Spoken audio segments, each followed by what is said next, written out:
Hello, everyone.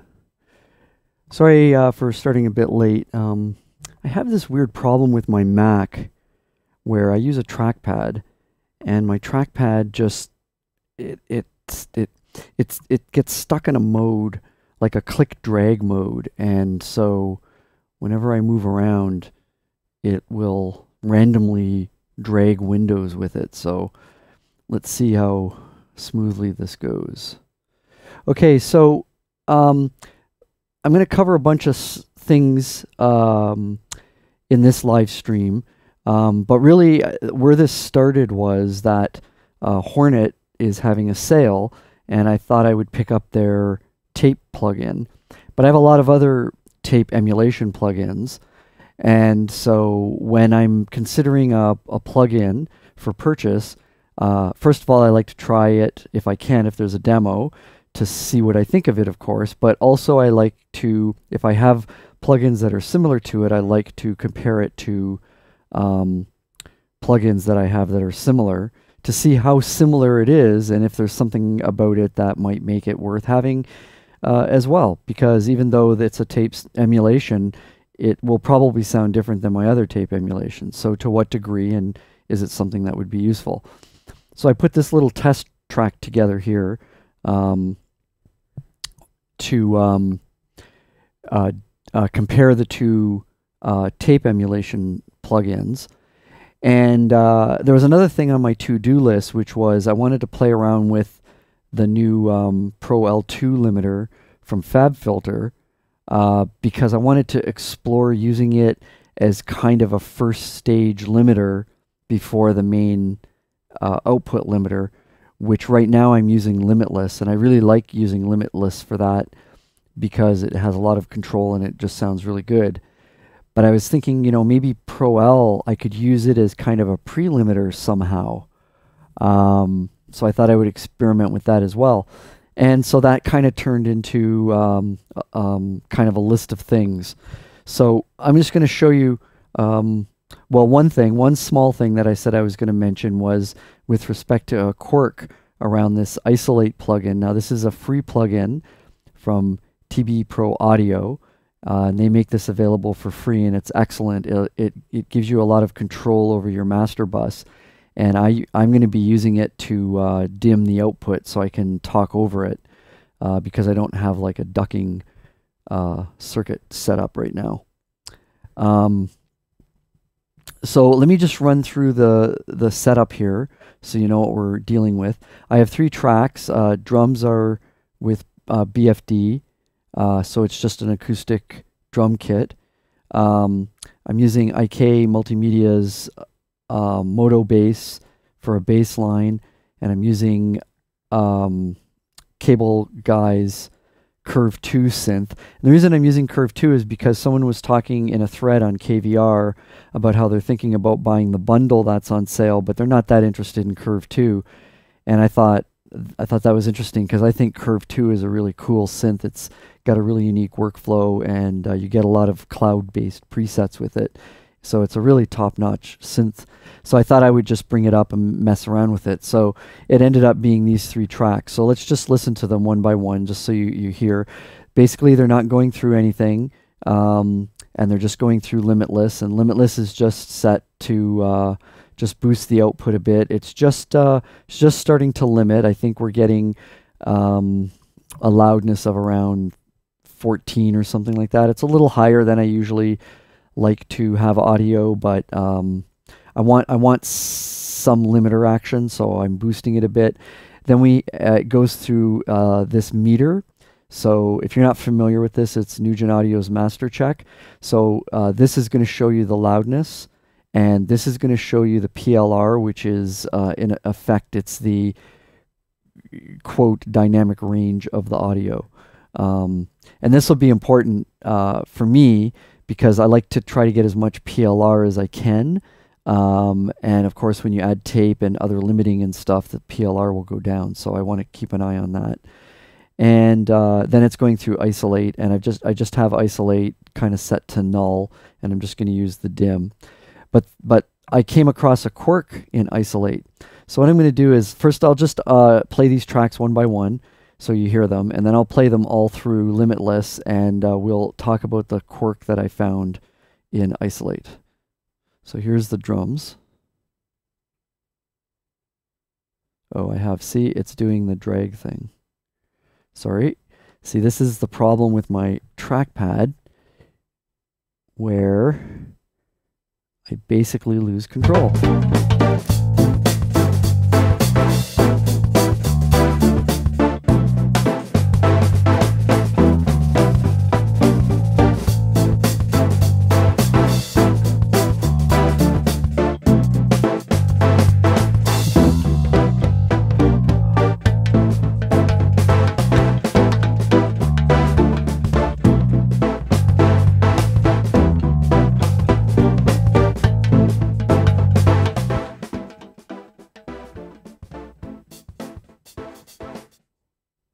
Yeah, so what happened there was I completely lost control of everything, and this is what I have to deal with when I'm dealing with these shitty Apple products.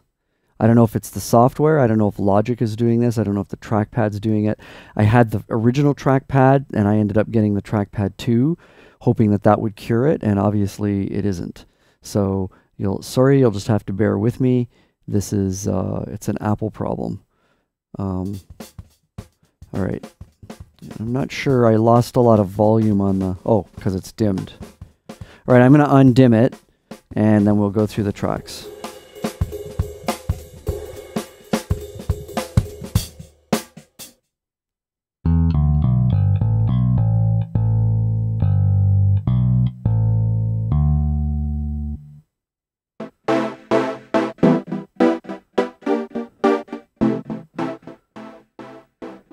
So everything's pretty dry.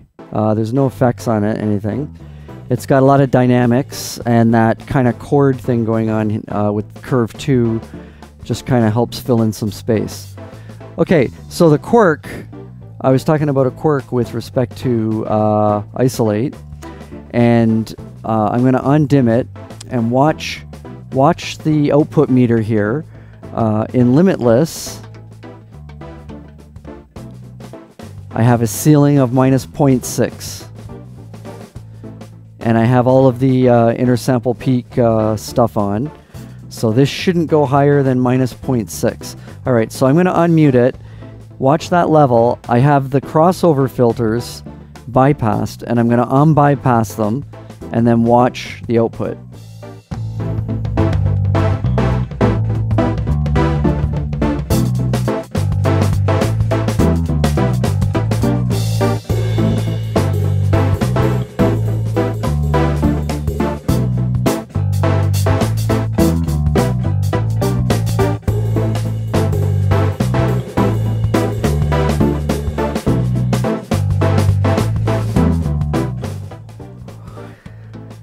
So with the filters bypassed, it works as normal, but when you unbypass the filters, all of a sudden you get, what is it? It went up to about 0.7 dB, so it's an over a dB of boost when the filters are unbypassed. So I thought that was an interesting quirk that you should be aware of.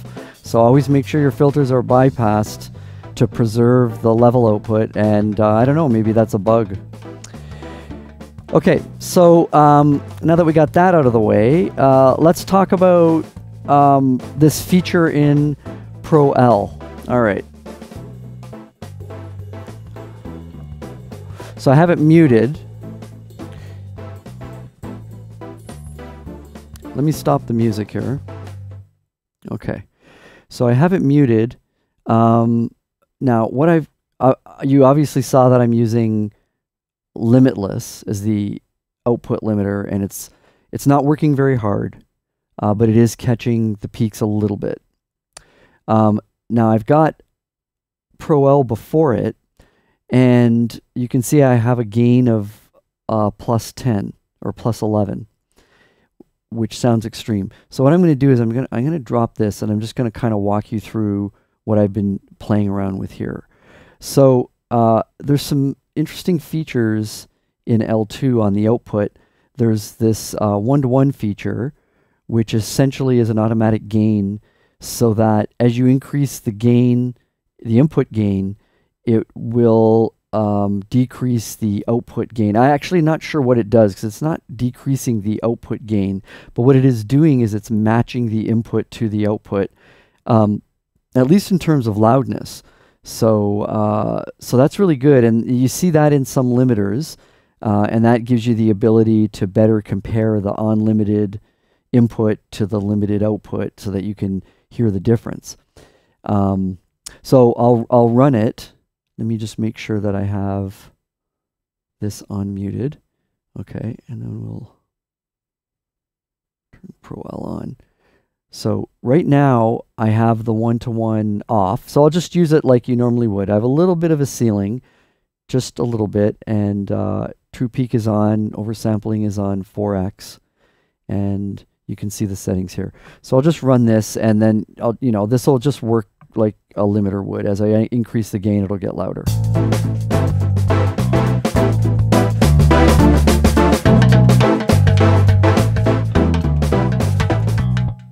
Okay, so now if I turn one-to-one on and I increase the gain, there won't be an increase in loudness, but as I increase the gain, you'll start to hear the limiter working and getting more and more distorted. And also listen to the dynamics, and it's the usual effect of a limiter being essentially driven hard.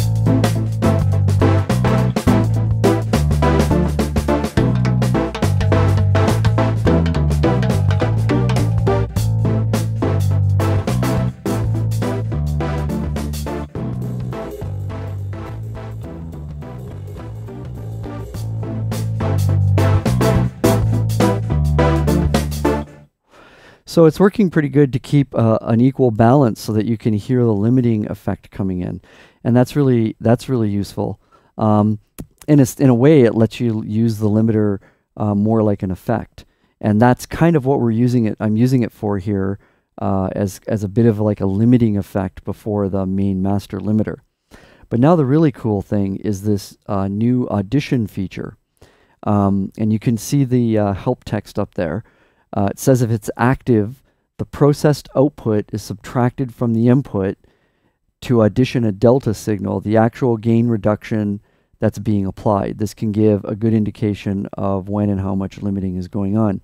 So what this does is so when you're limiting a signal, you're reducing the gain at certain times during the signal, when the signal's above the threshold and according to all of your limiter settings. So that gain reduction is causing, in effect, a subtraction of energy from the audio. When you turn the Audition on, you only hear the energy that's being removed from the audio. So normally what we would hear is we would hear the audio with that limited energy being removed. And so, of course, that's when you will hear, you'll hear transients start to disappear, and then you'll start to hear the main body of the audio kind of being brought up to the level of the transients. But when you turn this on, you're going to hear the opposite. You're going to hear essentially what Pro-L is cutting out, what is being reduced. So if, for example, there's no reduction in the audio, then you'll hear nothing.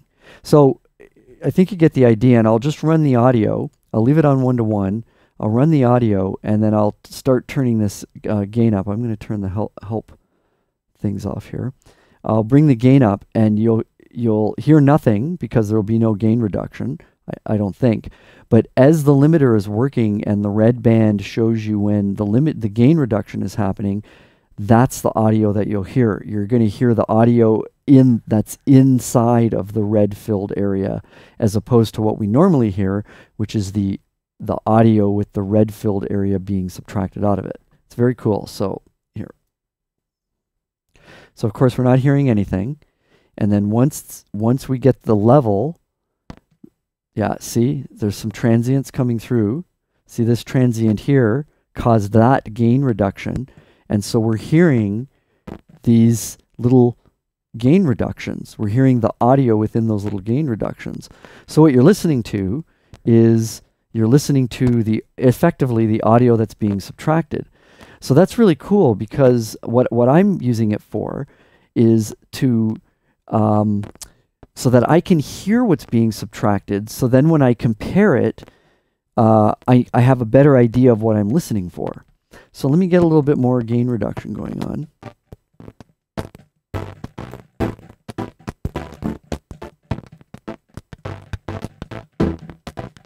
Okay, so it sounds like a lot of static, but don't think of it as that. Think of it as being the audio that's being sliced out of the input audio. So you can kind of hear there's like little puffs and little clicking clips. It's kind of a bit harsh. So now when I turn the Audition off, we're going to go back to just listening to the input audio processed. And then what I'll do is I'll use the bypass on and off to bypass the effect in and out.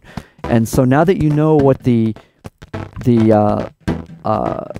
subtracted audio sounds like, you can better listen for it being subtracted out of the original audio. Okay, so this is going to get loud very quickly when I do this, so just be prepared.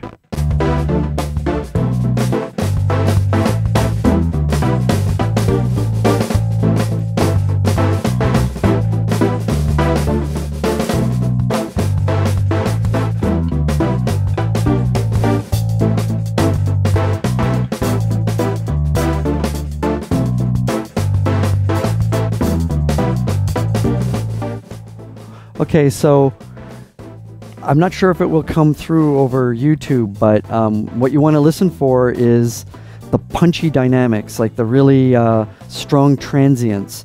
And when the limiter comes on, of course, that drops, but you also hear kind of, they also get a little bit muted. And that's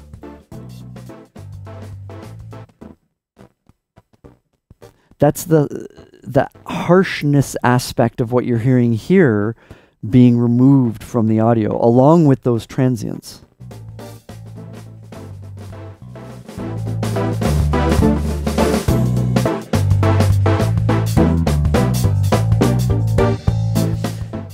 So listen to the snare. So just keep your ear on the snare while I flick it in and out, and you'll hear the snare gets softer.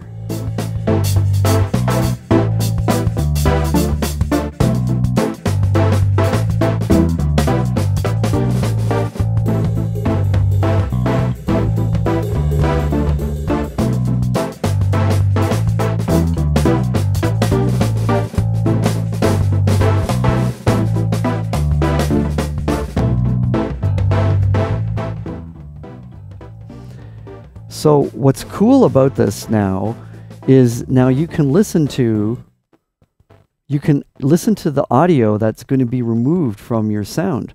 So you'll have a better kind of idea of how to control the audio. So for example,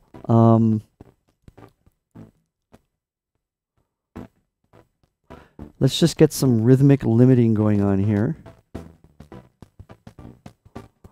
And try and just keep it on the transients. Now you can see as I increase the attack, less of the gain reduced audio comes through. So it sounds a little more crispy. Whereas if I reduce the attack, then the transients are being grabbed right away.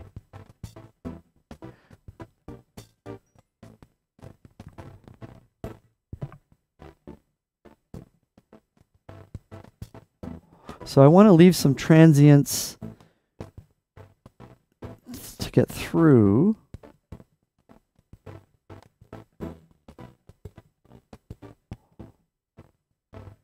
And then get a little more body.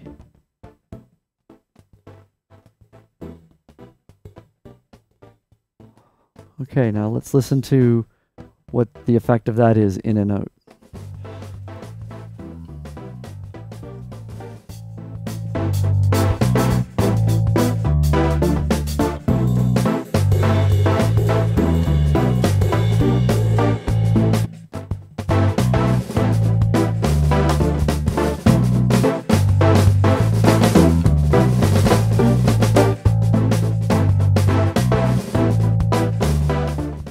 Okay, so on the chord, on the pulsating chord, I find that its initial kind of emphasis is a little too much.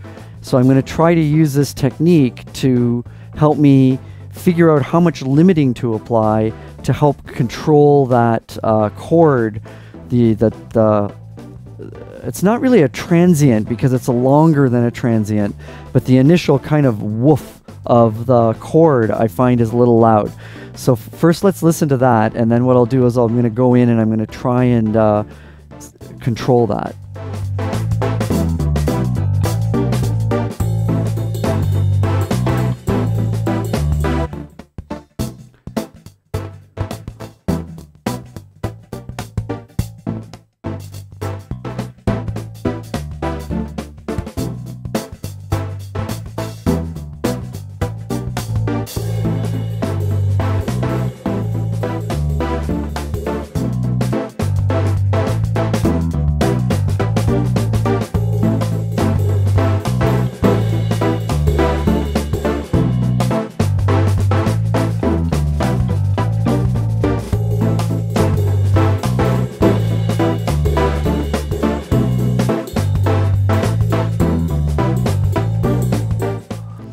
See how that kind of just brings everything together? It's a kind of gluing effect, but it's just a lot cleaner and purer. So now, I think that's a really unique and interesting tool that really, I don't know, it helps me to to have more intent with the limiter. Oftentimes I'm using the limiter and, you know, I'm adjusting it, but can I hear it? I'm not 100% sure, you know, yeah, maybe a little bit. But this really lets you hear what's being removed and then helps you really focus in on getting a particular sound. So we can use this now to explore the styles, because I know the style menu is a little bit of a challenge because it is very subtle between them and kind of like what's really going on there. So by using the Audition, we'll be able to hear, when I change the styles, we'll be able to hear the effect of the style on the gain reduced audio. So what I'm going to do is, you'll see me, I'll just mess around with these controls and stuff. What I'm trying to do is I'm trying to kind of make, trying to get the audio that we're listening to be kind of obvious in terms of the differences between the styles. So it'll take me a little minute to get these set up, and then I'll go through the styles and just listen to the styles, but from the perspective of the gain reduced audio. All right, so I'm going to take the dim off.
So I'm pretty sure you could hear the differences there. It's very obvious. Whereas when you go through those styles in the normal way, listening to the input audio being processed, sometimes it's a little bit hard. So what I'll do is I'll take the Audition off, and then we'll do that. We'll go through them. I'll go through them one more time with the Audition on, just so you can hear them. And then I'll go through them again with the Audition off and see if you can now identify the differences in the styles.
So I'm just going to try one more thing on this. I think the aggressive style and the bus style are very different.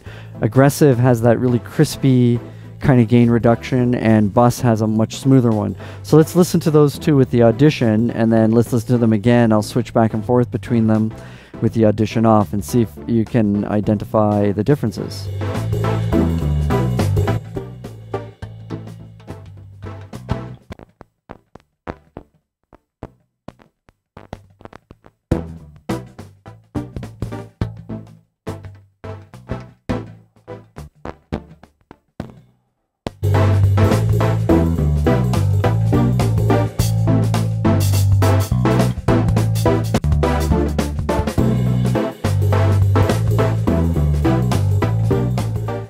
Yeah, it's much smoother on bus, and it's really pointy on aggressive.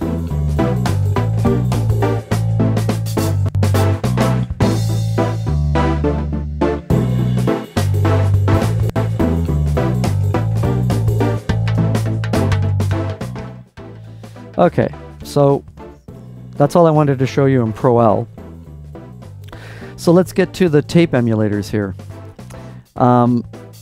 So what I did is I have all these already set up. So I have all the tracks have an instance of Hornet Tape on it, and they're set to group 1 as in a multi-track. And I'm using 15 IPS just because 15 IPS can give kind of a fatter sound than 30 usually.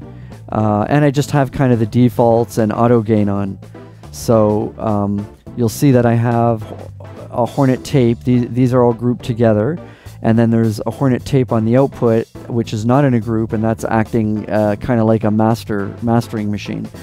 And then the same with Satin. Satin, I have a 15 IPS setting with the tracks on group 1. Everything is set to unity gain, so there's unity gain on both these, and then the output is set to 15 IPS. So what I can do here, my trackpad is working better now, is I'll just select these tracks, and then what I can do is I can turn all the Hornets on and turn all the Satins on. So I'm just going to do that back and forth. Let's turn Pro-L off, but we'll leave the limiter on. You can see that it's, you know, it's not really doing a lot of work here. Just cutting the tips off those peaks. Okay, so I'll take the dim off, and then what I'll do is I'll just switch between the two, and let's hear what happens. Of course, with tape emulators like this, the effect is pretty subtle. You have to listen to the kind of the way the instruments are meshing with each other, and also the transients and kind of the frequency extension, like the bottom end and the top end. Those are the things that get most affected. You kind of get a very subtle sort of gelling effect when you use tape, and subsequently when you use tape emulators.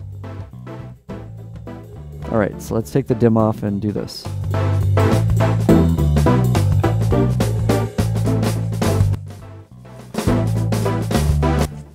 I should mention I'm using the demos of Hornet Tape, so they're going to have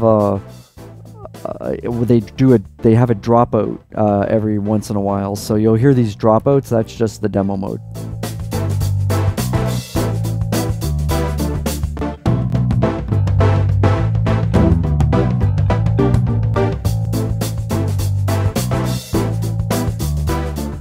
Notice the PLR meter. When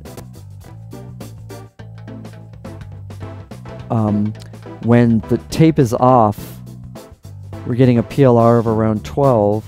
When tape is on, the PLR... Oh, sorry, that was the demo mode. Well, the PLR is still up there. I thought it had dropped down. It does drop a little bit, I think, which stands to reason because tape's going to have kind of a compressing effect on the sound.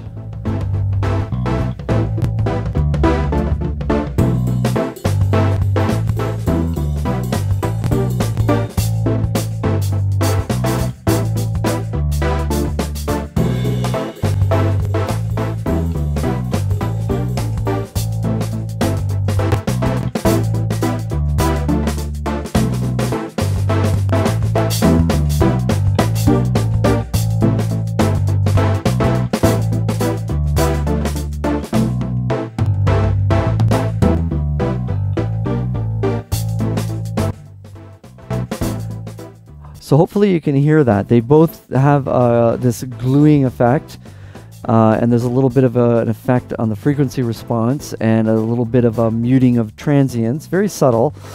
I think Hornet Tape is got more of an obvious sound than Satin does, at least with the settings that I have in Satin right now.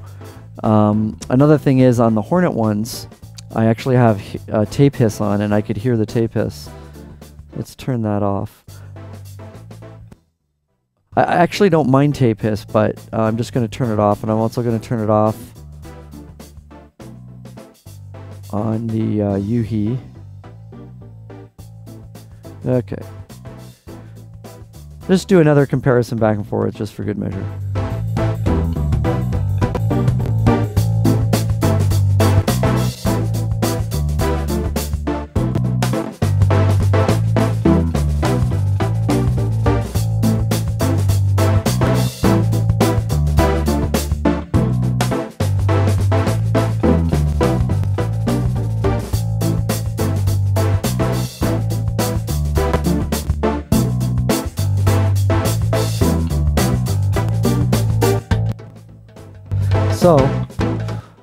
So tape definitely has a different sound to it. It's I'm not going to go into what I think all the differences are because it's subjective and long-winded, but it definitely does have a different sound to it, and I don't know, I think it's probably worth adding to my toolbox, so I'll probably get that. Okay, so the last thing I wanted to show you was just a little thing about Logic Pro. Here, I'll stop it. Just a little thing about Logic Pro. I often use Nebula, Acoustica Audio's Nebula, which if you don't know what it is, I'll open it up here. It's a really interesting plugin, and there's a lot to say about it, but in brief, it's essentially a DSP engine that you load in programs for, and the programs are created by people who have taken analog hardware and processed it using a software that Acoustica provides people who want to do this. And what you do is you basically, it runs test signals through your hardware unit, and then those go back into the software, and then the software processes them. Essentially, this is like the short version. It's way more complicated than this. But essentially, it allows you to effectively take a sample of the sound of your analog hardware, and then you can run audio through it, and the audio will then inherit that sound. So it's kind of like convolution, and in fact it is convolution. But the thing that sets Nebula apart is that it's not static convolution, it's dynamic convolution. So it's effectively taking a recording in some kind of impulse responses. I don't know the technology, but instead of taking like a snapshot in one impulse response, it takes effectively multiple snapshots over time, and then it interpolates between those snapshots to kind of give you a smoother flow through the impulse responses that are recorded from the hardware in real time. So you're getting, instead of getting a static snapshot of the sound of the hardware at a given moment in time, you're getting the sound of the hardware over a longer period of time. And so it imparts a more accurate rendition of that analog hardware. So you can do things like you can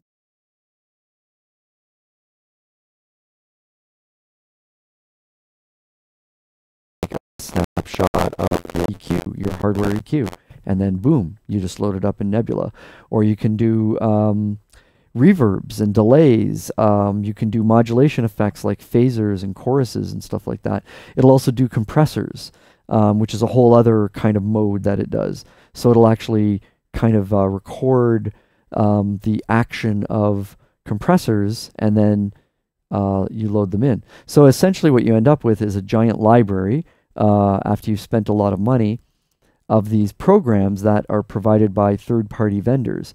So what I do is I like to use a program, a series of different programs that are taken from recording consoles. So there's a guy, a third-party vendor out there, Alex B, and one of the things that he's known for is doing really good Nebula programs from consoles.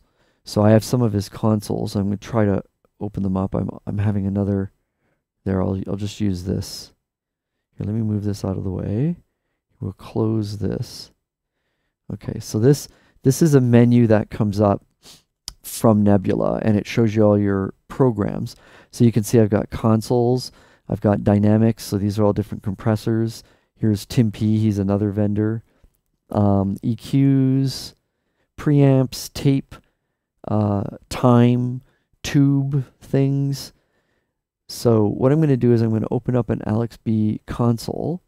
Doesn't really matter which one.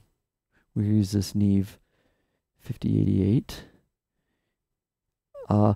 There's often different qualities of programs. Higher quality programs capture more of the harmonic content of the hardware, whereas lighter programs don't, and so there's less processing that's needed. So you can use the lighter programs if you're having CPU problems. So anyway, the way it works is what he's done is he's basically taken samples of the input preamps, both line and mic, and then he also has, I'm not exactly sure, he doesn't really describe how he's done this, but he's kind of created configurations. I don't know if it's like slight EQing or if it's a signal chain of some sort, but he's basically got these group buses in different categories and some mastering buses. So what I like to do is I like to put a line program. Is it going to load?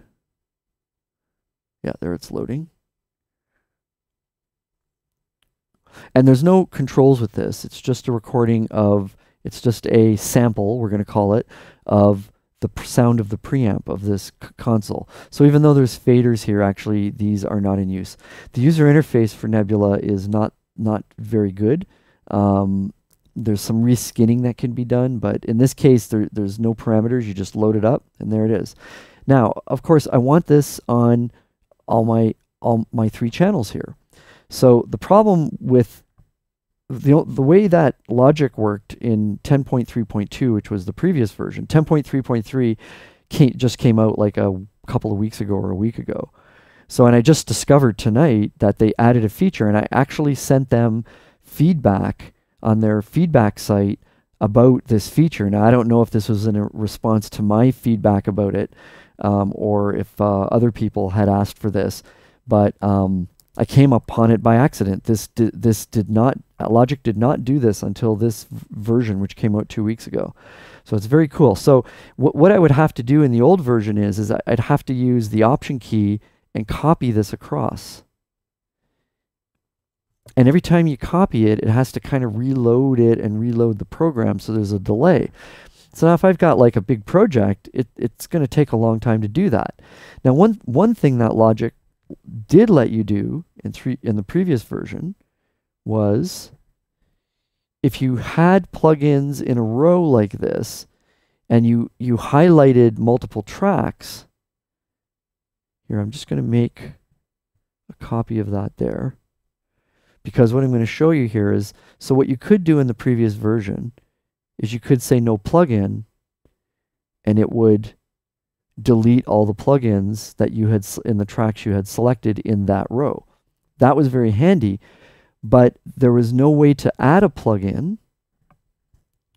So select them again here. There was no way to add a plugin in here and have it wouldn't add them in all the selected tracks. You'd still have to do it one by one. So now let's see if I drag this over.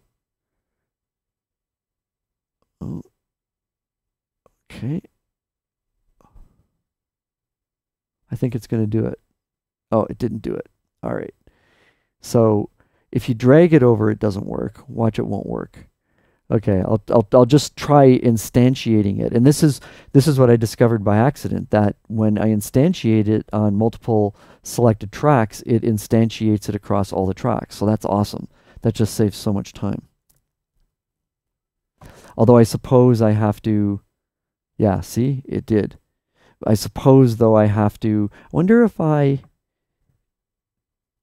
do a copy in a track. No. Okay, so it kind of half does, because the problem with this is I'm still going to have to go through and load in all of the programs. So it's actually still faster to just copy it across. So they kind of went halfway with it. But at least for other plugins, like if you wanted Satin across all of these, you would just have to... you get the idea. So Logic didn't do that before. So I thought that that was interesting that they added that, but they should have extended it to the ability to do that when you drag copy. Oh well, that's Apple for you. So anyway, those are the things that I wanted to cover. Hopefully that was helpful. I know these things can go on for a long time, but you know, I just like to bring you into kind of my audio world here and show you in real time what I'm experimenting with. And so if you found this useful and you like it, please subscribe. Post your feedback in the comments. If there's anything I can do better, let me know and I'll try to do it better. And let other people know.